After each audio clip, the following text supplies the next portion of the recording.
Good morning and welcome to the Unitarian Universalist West Side Congregation. We're happy you are joining us this morning here in this space, and for those watching online later where they feel safer. I am Michelle Poyani, your worship associate this morning, and Stacie Gebecki is our presenter. Bram and Roxy Cast-Hepp are our greeters. Steve Poyani is our videographer. Our service this morning is inspired by Principle 7, respect of the interdependent web of life, of which we are all a part. Are there any announcements this morning? Is the mic on? No, I don't think so. Oh, idea. Yeah, I hear it. You're touching it, I hear it. No, not now. Turn it off. There it is on. Yes. Okay. Any other announcements? Today is our town hall, so if you would like to stay afterward, we have some general business to take care of, and I'm so glad to see that you're there. Now for a moment of centering. I invite you to sit back and get comfortable in your seat. Take a deep breath, close your eyes if you wish, and listen to these words written by Mark Bellatini. Earth. This is our earth. It falls through heaven like a pearl in a glass of plum wine. There are no other earths that I know of. There are no other skies that we have mapped. This is our earth. The oneness who gave birth to it remains nameless. There was no midwife then to bring us word of the baby cry. We only rejoice that it is. This is our earth. Ice caps its head, glaciers clasp its feet. Warm wind, like the breath of a lover, breathes around its breast.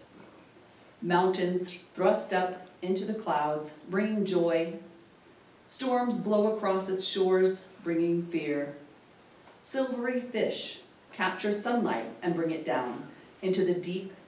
As on shore, valleys spread with ripening fruit. Cities teem with the poor and disenfranchised in the shadow of the golden towers. Children live and also die. Highways throb. Monks sit in silence. Mothers work. Crickets cheep.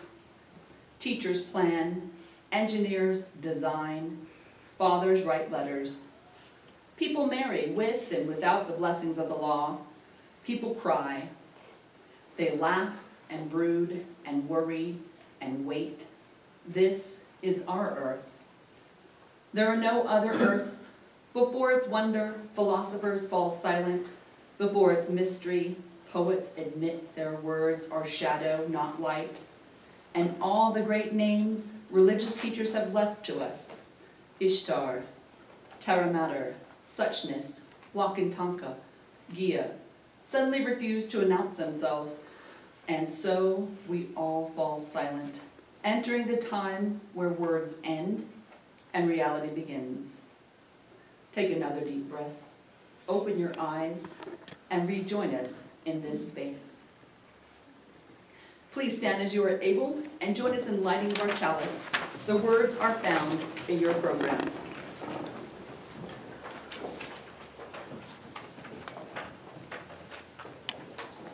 Our chalice light, like the sun, illuminates the beauty of our Mother Earth. May it help us to see what we need to heal. Blessed be. Please join us in our aspirations. Life is a gift. We gather in community to celebrate the glories and the mysteries of this great gift. In the light of truth and in the warmth of love, we gather to seek, to sustain, and to share. Love is the doctrine of this congregation. The quest for truth is our sacrament, and service is our prayer. To dwell together in peace, to seek knowledge and freedom, to serve others in community, to the end that all souls grow into harmony with creation. Thus do we covenant with one another. Shalom. Please turn to hymn 343.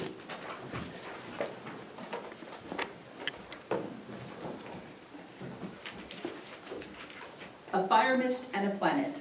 Don't worry, we're not gonna try to sing it today, especially without Carol. So we're going to take turns reading the verses. My side will read verses 1 and 3, and Stacie's side will read verses 2 and 4. Do you need a microphone?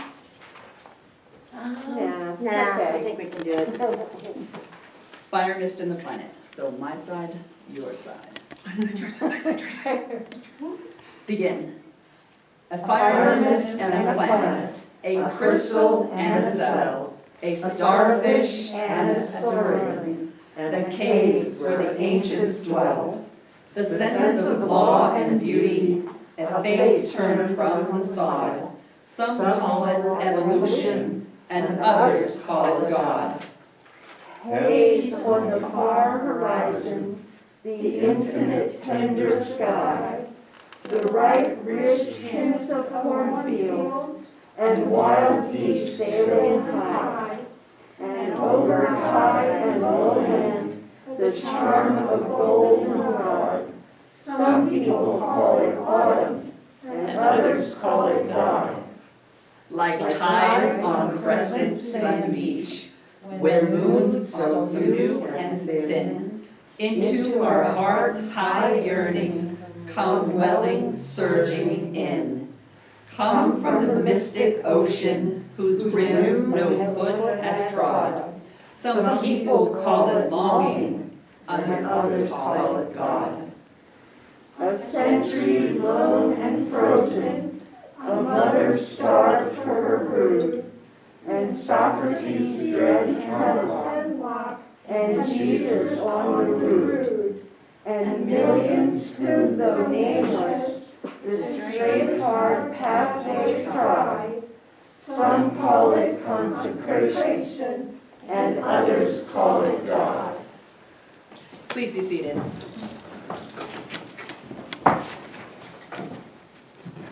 Now is the time for our sharing of joys and concerns. It's one of the ways that we unite our community.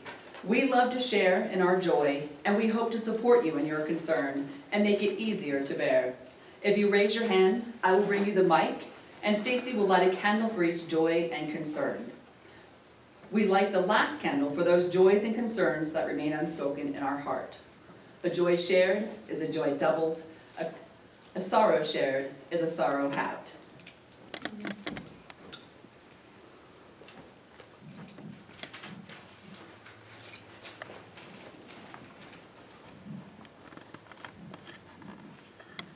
So I've got a few again.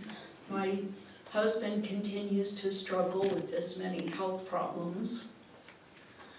But on a more positive note, I'm finally being allowed to attend his appointments with him.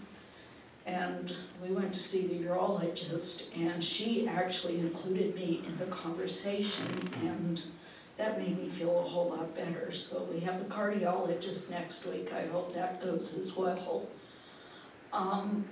Hoshi continues to have to be syringe fed, but she does seem to be improving. She's more lively. And I also want to light a candle for my daughter, who is still struggling with mental health problems.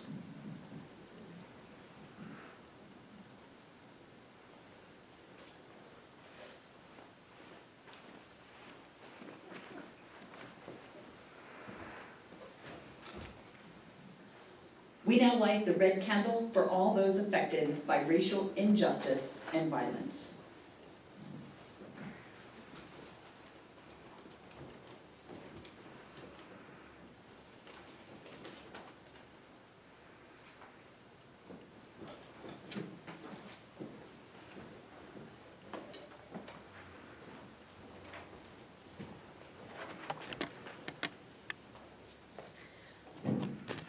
Now we'll invite Bramcast Heck to come up and share her animal ministry moment with us.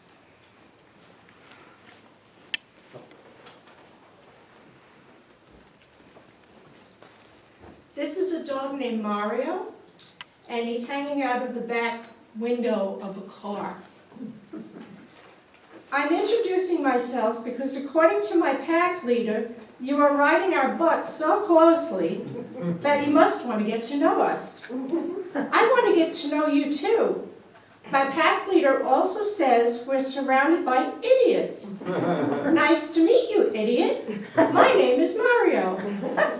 I love learning about other people. You must be very educated, because of all my pack leader keeps saying is, who in the heck taught you how to drive? I wish I could drive, but I'm a doggy. This traffic jam is a lot of fun, like a dog park for cars. It's neat to see so many people who, according to my pack leader, drive with their heads up their butts. But what a great way to get to know yourself.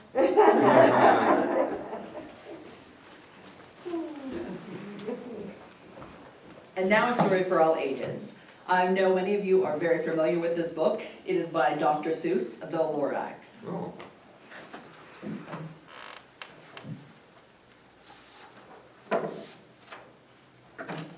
At the far end of town, where the grickle grass grows, and the wind smells slow and sour when it blows, and no birds ever sing except for old crows, is the street of the lifted Lorax.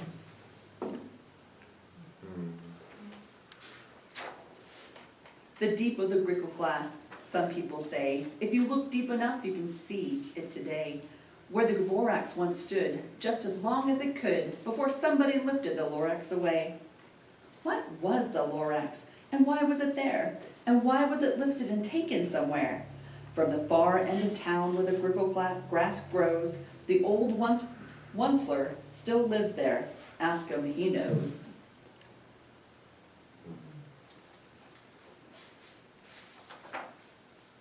You won't see the onceler, don't knock on his door. He stays in his lurkdom on top of his store. He lurks in his lurkdom, cold under the roof, where he makes his own clothes out of moof. And on special dank midnights in August he peeks out of the shutters, and sometimes he speaks and tells how the Lorax was lifted away. He'll tell you perhaps, if you're willing to pay.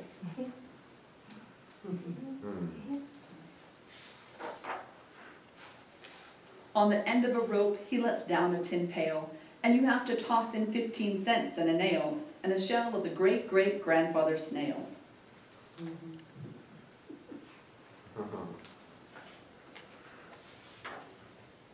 Then he pulls up the pail, makes most careful count, and see if you paid him the proper amount. He then hides what you paid him in his nerve, his secret strange hole in his grooviest glove. Then he grunts, I will tell you by whisper of my phone, of the secrets I tell are for yours ears alone. Then down comes the phone. Way back in the days when the grass was still green, and the pond was still wet, and the clouds were still clean, and the song of the Swami swans rang out in space, one morning I came to this glorious place. I first saw the trees, and the tafula trees, the bright colored tops of the tafula trees, mile after mile in the fresh morning breeze.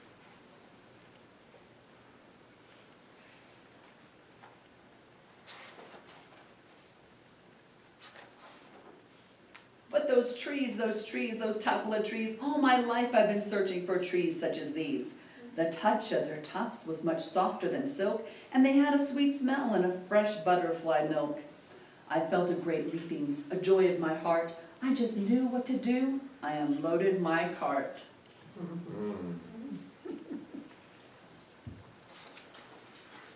In no time at all, I built a small shop. Then I chopped down the tafula tree with one chop. And with a great skillful skill and the great speedy speed, I took the soft tuft and I knitted a feed.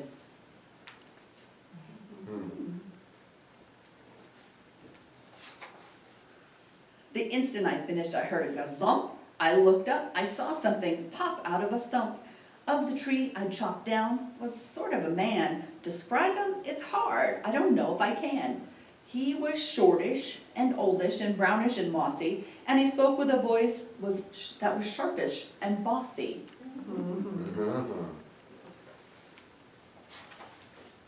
Mister, he said in a sawdusty sneeze, I am the Lorax. I speak for the trees. I speak for the trees have no tongues. I am asking you, sir, at the top of my lungs. He was very upset as he shouted and puffed, what's that thing you've made out of my tuft?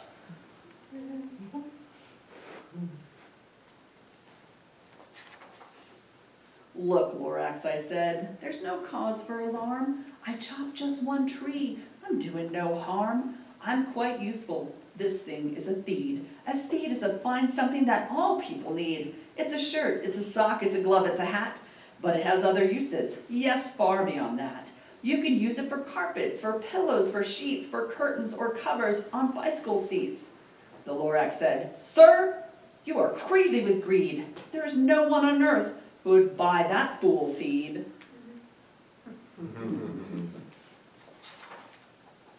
But the very next minute, I proved he was wrong. And for just that minute, a check came along. And he thought that the feed I admitted was great. He happily bought it for $3.98. I laughed at the Lorax. You poor stupid guy. You never can tell what somebody would buy.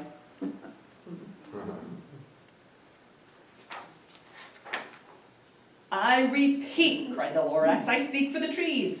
I'm busy, I told them. Shut up, if you please. I rushed across the room and in no time at all, built a radio phone. I put in a quick call. I called all my brothers and aunts and uncles and aunts, and I said, listen here, there's a wonderful chance for the whole Onceler family to get mighty rich. Get over here fast, take the road by North Nitch. Turn off a Weehawken, sharp right at South Stitch.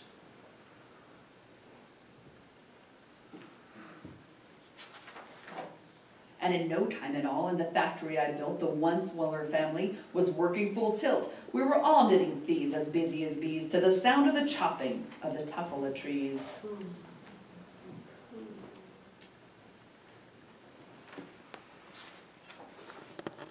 Then, oh baby, oh, how the business did grow. Now chopping one tree at one time was too slow. So I quickly invented my super axe hacker, which whacked off the tuffula trees in one smacker. We were making feeds 4 times as fast as before, and the Lorax, he didn't show up anymore.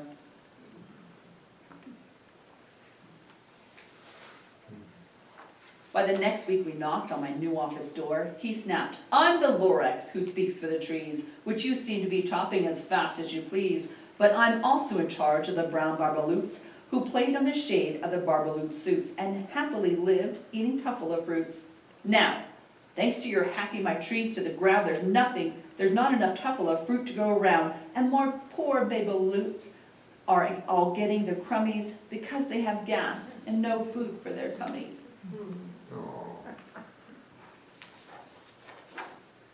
They love living here, but I can't let them stay. They'll have no food. They have to go find food, and I hope that they may. Good luck, boys, he cried, and he sent them away.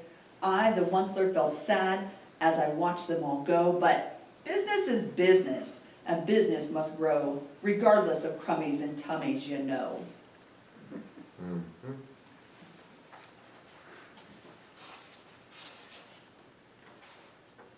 I meant no harm, I mostly did not. I had to grow bigger, and so bigger I got. I biggered my factory, I biggered my roads, I biggered my wagons, I biggered my loads. The feeds I shipped out, I was shipping them forth to the south, to the east, to the west, to the north. I went right on biggering, selling more feeds, and I biggered my money, which everyone needs.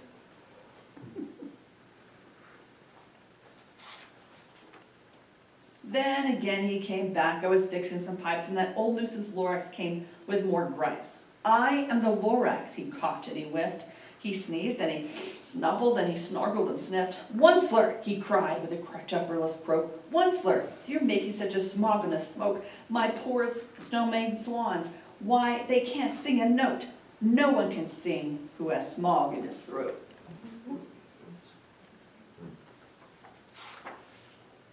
And so the Lorax, please pardon my cough, they cannot live here, so I sent them off.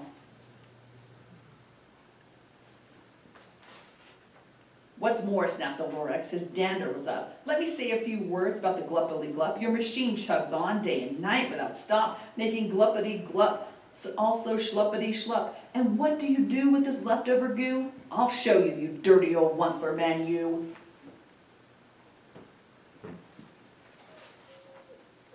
You're glumping the pond where the humming fish hummed. No more can they hum, for their gills are all gummed. So I'm sending them off. Their future is dreary. They'll walk on their fins, and they're woefully weary in search of some water that isn't so smeary.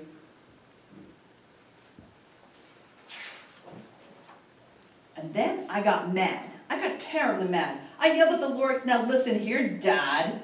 All you do is yippity yap, say bad, bad, bad, bad. Well, I have my rights, sir, and I'm telling you, I intend to go on just doing what I do. And for your information, you Lorix, you figuring on your biggering and biggering and biggering and biggering, more turning tuffula trees into thiggering, which everyone needs. And at that very moment, we heard a loud thwack. From outside the fields came the snickering smack of the axe on a tree. We heard the tree fall, the very last truffle leaf of them all. No more trees, no more thieves, no more work to be done. No, so in no time, my uncles and aunts, everyone, all waved me goodbye. They jumped in my cars and drove away under the smoke-smokered stars. Now all that was left neath the bad-smelling sky was a big empty factory, the Lorix and I. The Lorix said nothing, just gave me a glance, gave me a very sad backward glance, as he lifted himself by the seat of his pants. I'll never forget the grim look on his face when he hoisted himself and took leave of this place through a hole in the smog without leaving a trace.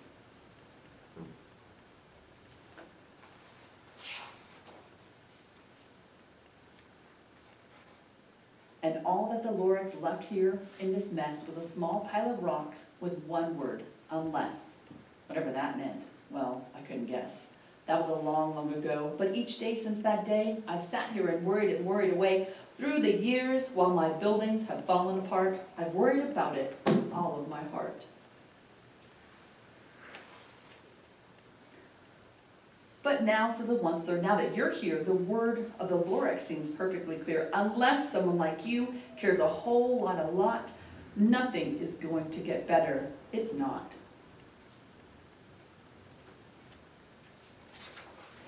So, catch, says the Onceler. He let something fall. It's a tuffula seed. It's the last one of all. You're in charge of the last of the tuffula seeds, and the tuffula trees are what everyone needs. Plant a new tuffula, treat it with care, give it clean water, and feed it fresh air. Grow a forest, protect it from the axes that hack, then the Lorix and all of his friends may come back.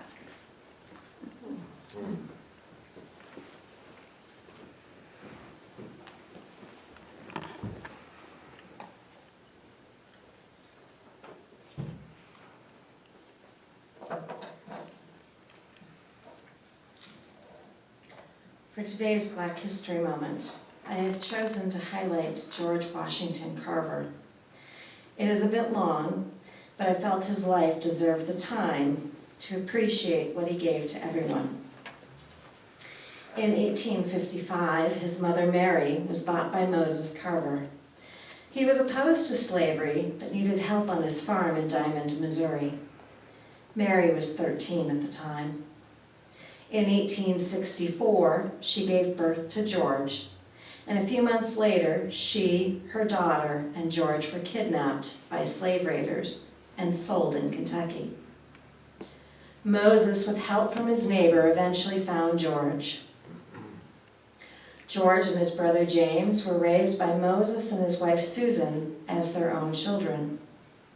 James preferred working in the fields with Moses, but George was sick and frail, and he learned household tasks with Susan. Intrigued with plants from a young age, he experimented with natural pesticides, fungicides, and soil conditioners. This experimentation led to their neighbors calling him the plant doctor, as he helped them improve their gardens, fields, and orchards. At 11, he left Moses and Susan to move to Neosha to attend an all-black school. He lived with Andrew and Mariah Watkins. He helped with chores and learned about medicinal herbs from Mariah, who was a nurse and midwife. He helped with chores and, 2 years later, he moved to Kansas, where he moved around, surviving on the domestic skills he had learned from Susan and Mariah. In 1880, he graduated from high school and was accepted into an all-white college until they realized he was black. Several years later, he befriended the Mulhollands, a white couple from Winterset, Iowa. They encouraged him to continue his education. He enrolled in Simpson College, a Methodist school that accepted all qualified students. He originally studied art and piano, planning to teach.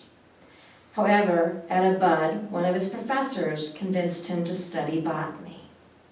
He went to Iowa Agricultural School, now Iowa State University, becoming the first black man to graduate with a Bachelor of Science degree.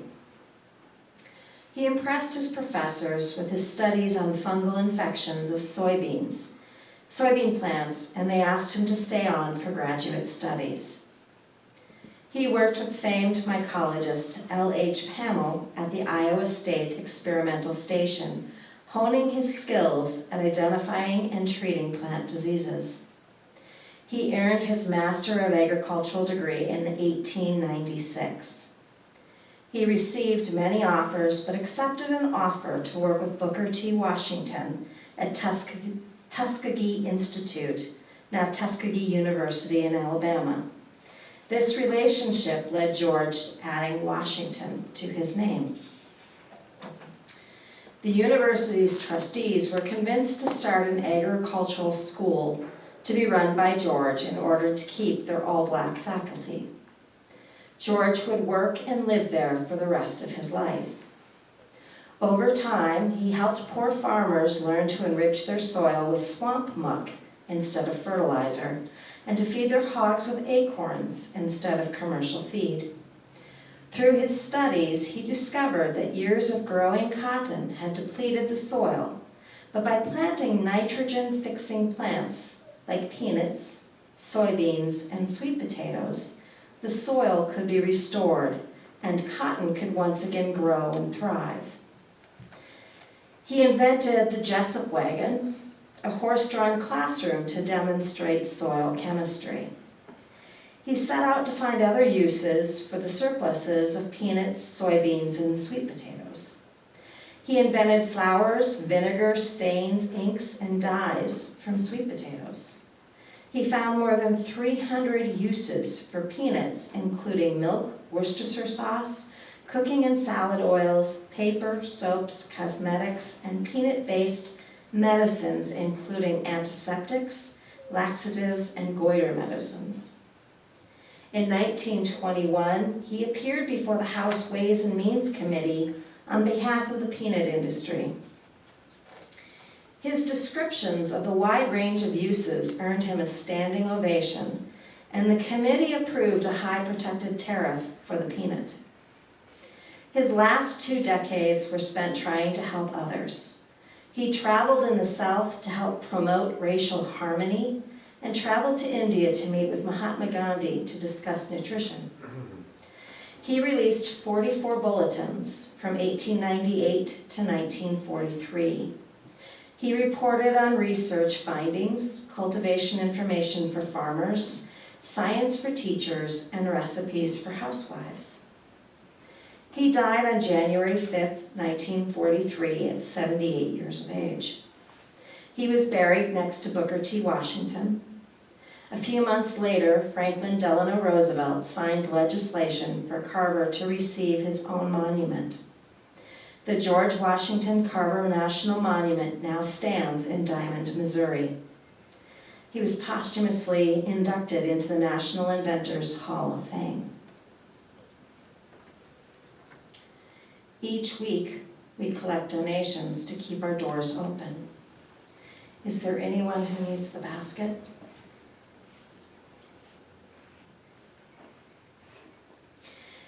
We thank you for your generous gifts. Please join us in singing From You I Receive, to You I Give. From you I receive, to you I give. Together we share, and from this we live.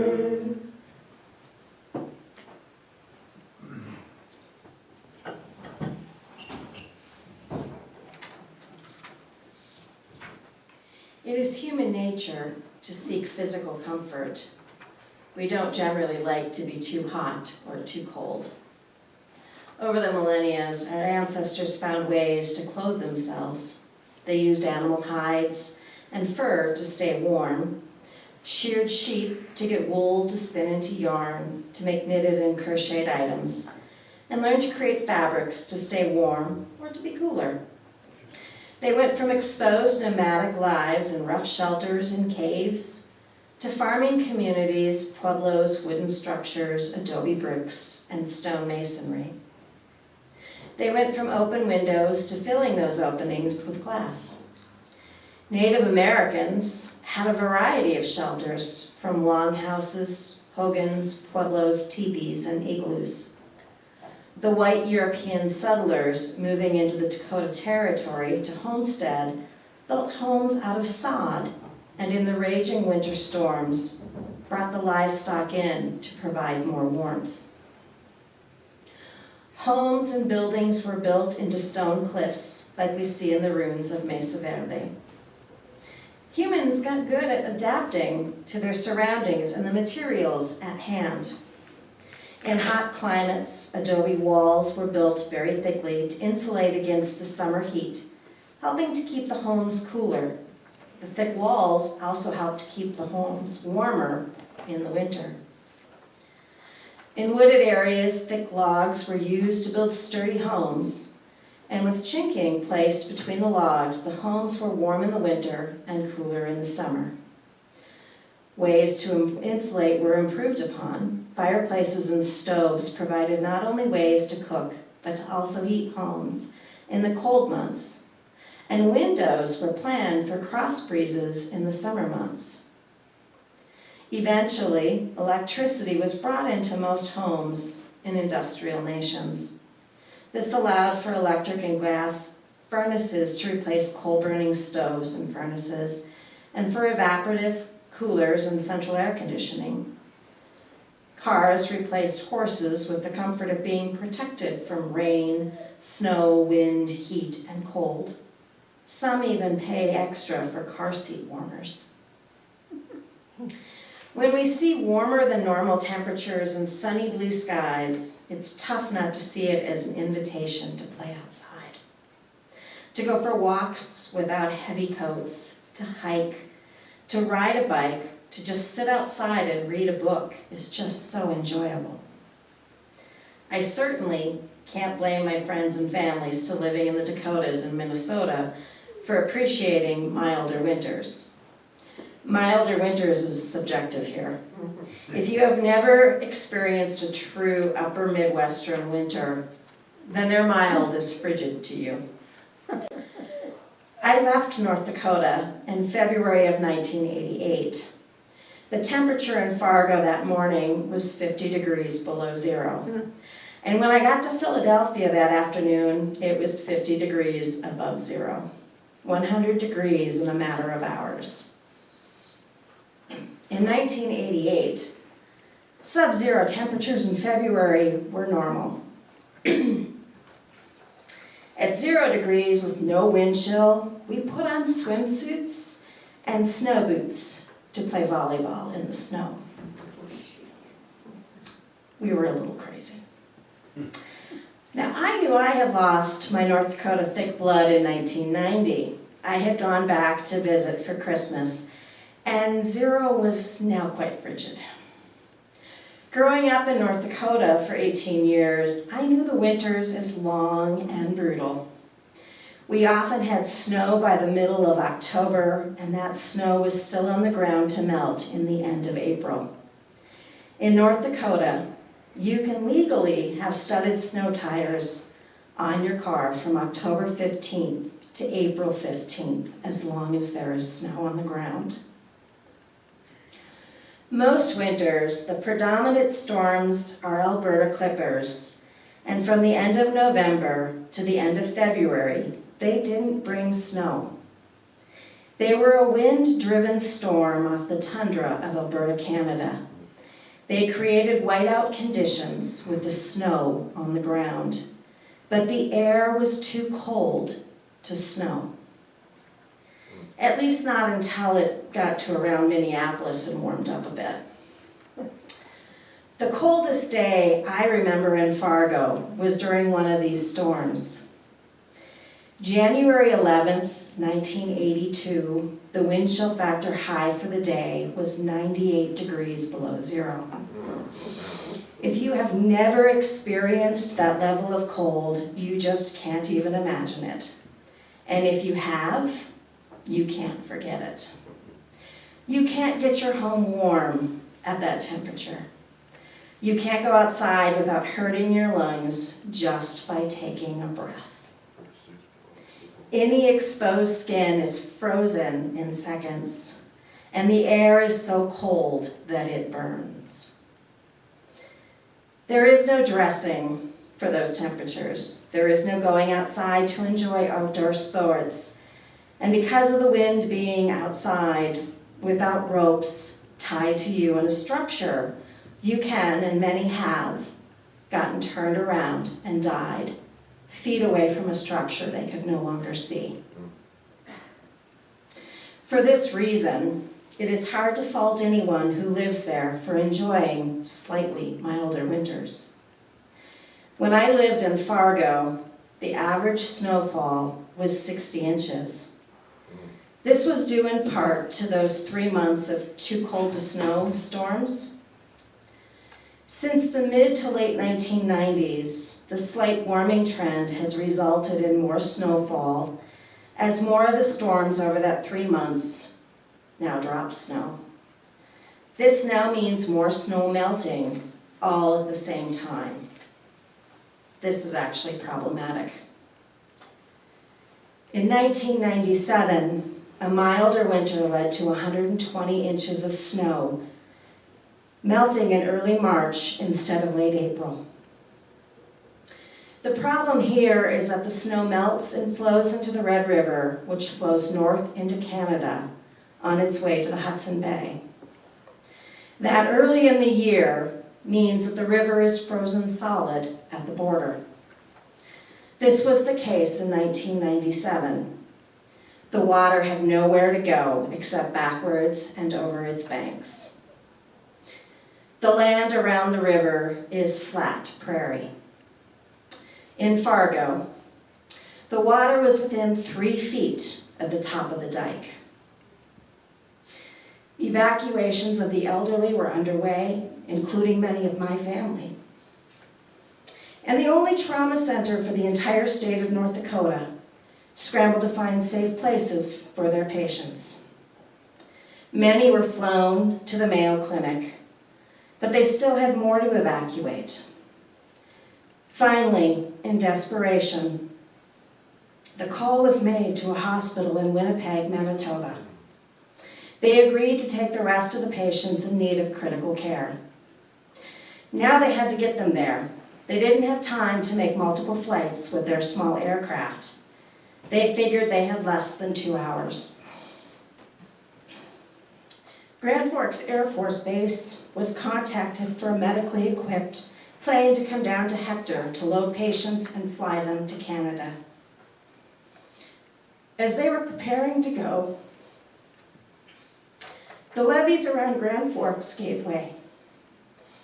Fargo was saved, but Grand Forks was now underwater. Excuse me. Thankfully, that plane was still ready to go, and they brought the patients from Grand Forks to Fargo-Moorhead. I was living in New Jersey at the time, and all I could do was watch the news and pray for my family. I saw bridges underwater that are normally 50 feet above that river. It was a 500-year flood, they say. In 2007, Another record snowfall and early spring melt. This time a 100-year flood. Grandma and Auntie Lou were once again evacuated. Citizens in Fargo worked together to fill 1.5 million sandbags in 7 days. The Fargo-Moorhead community had 7 days to take 24 miles of dikes from 38 feet to 42 feet. As the winters, they made it. The river crested at just under 42 feet. As the winters there continue to get milder and they get more snow, I worry that next time Fargo will go under. All over the world, we are seeing more extremes in weather. We know that our polar ice caps are melting faster than we ever expected. Our hurricane seasons are becoming more active, and we are seeing more Category 4 and 5 storms making landfall, and then regaining full strength once they get over warm water again. The damage these storms leave behind is devastating. Last year we saw tornadoes in the winter in many southern states, but also in Minnesota. Minnesota's tornado season usually ends in September. Here in New Mexico, our spring winds are starting earlier and lasting longer. The western United States is seeing severe drought and longer fire seasons, with super fires becoming the norm. These droughts are spreading, and even North Dakota is worried about drier than normal summer seasons. Again, it's hard to fault anyone for enjoying these warm winter days. We are human after all. I fear that we have let our own denials stop us from acting soon enough to stop the degree of damage. We still feel way too entitled to take from our Mother Earth without thinking about the cost. We decimate her forests without thought for our own oxygen levels and soil retention. We create more fault lines through mining for minerals and gems and fracking for oil production. We hunt animals to extinction for food, furs, and ivory. We destroy their habitat, then hunt them for invading our space. Perhaps worst of all is our millenniums of war. Instead of finding ways to coexist, we carve our Mother Earth into man-made boundaries. We leave grotesque scars upon her with our bombs. We poison her waters and fields with chemical weapons used to kill each other. Our Mother Earth is like the apple tree in the giving tree. We keep demanding more from her to be happy, and she has become a stump. We have survived famines and droughts before, but can we survive again? We came back from the Great Potato Famine, the Dust Bowl years of the Great Depression, and the various famines throughout Africa, not without loss of life. But all of those famines were fairly localized, and other nations were able to help. Are we heading towards a global famine? If so, can we survive it? It's hard to think about the dangers of climate change when we have a beautiful day that is unseasonably warm for winter.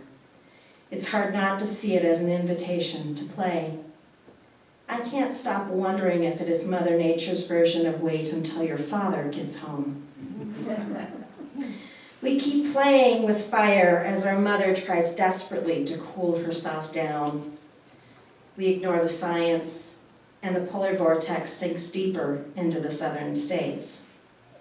States that seldom get snow are getting more ice and snowstorms. Our own metro area recently saw whiteout conditions. We are not equipped here to deal with this weather. As we continue to ignore what is happening, the weather itself is grounding us. We are snowed in. We are dealing with hurricanes, tornadoes, fires, and earthquakes. Do we have time to learn, or have we thumbed our noses for too long? I would love to hear your thoughts now. Please raise your hand and Michelle will bring the mic to you.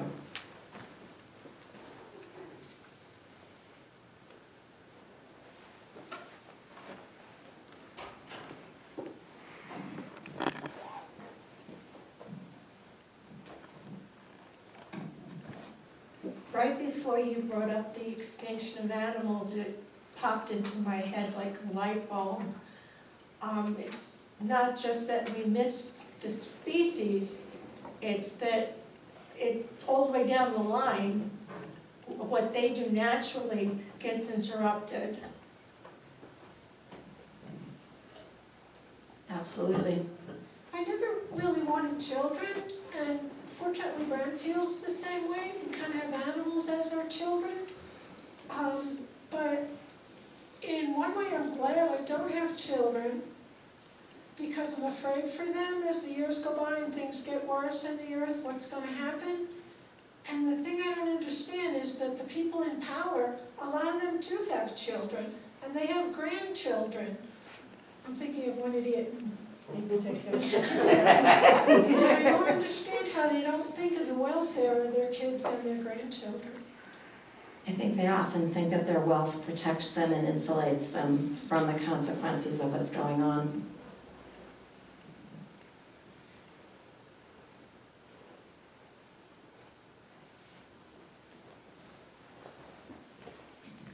I've just been reading Jane Goodall's book called Hope, in the hope that it would help me have more hope. And I would have to say that while I admire her greatly, she keeps saying over and over and over again, we have to each do our part. And kind of leaves me with, as much as I want the political people to straighten up and act right, they don't seem to ever do it, and we've just got to keep pushing as individuals to do our part. I think doing our part happens in the voting booth.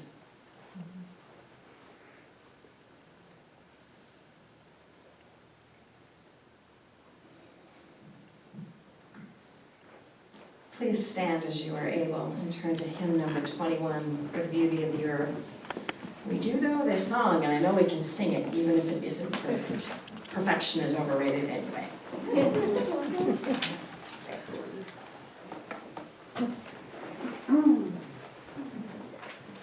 For the beauty of the earth, for the splendor of the skies, for the love which from our birth over and around us lies, source of all to thee praise, this our hymn of grateful praise.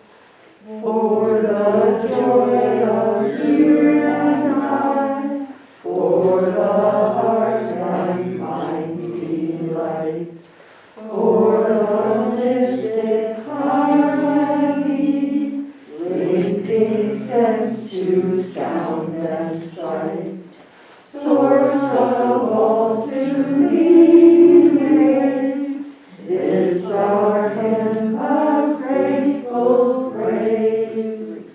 For the wonder of each hour, of the day and of the night, hill and vale and tree and flower, sun and moon and stars of light, source of all to thee we raise, this our hymn of grateful praise. For the joy of human care, sister, brother, parent, child, for the kinship we all share, for all gentle thoughts and mild, source of all to thee we raise, this our hymn of grateful praise. For those who came before us, we offer gratitude and thanks. May their memories be a blessing. Excuse me, I seem to have skipped the chalice extinguishing. Whoops. I did say perfection was overrated, didn't I? As we extinguish our chalice, may they take a tiny spark with us into the dark, so that we may help nourish our Mother Earth as she nourishes us. Blessed be. For those who came before us, we offer gratitude and thanks. May their memories be a blessing. May we feel surrounded by their love. As we go forth from this time and place, let us be inspired by their courage, their wisdom, and their dreams.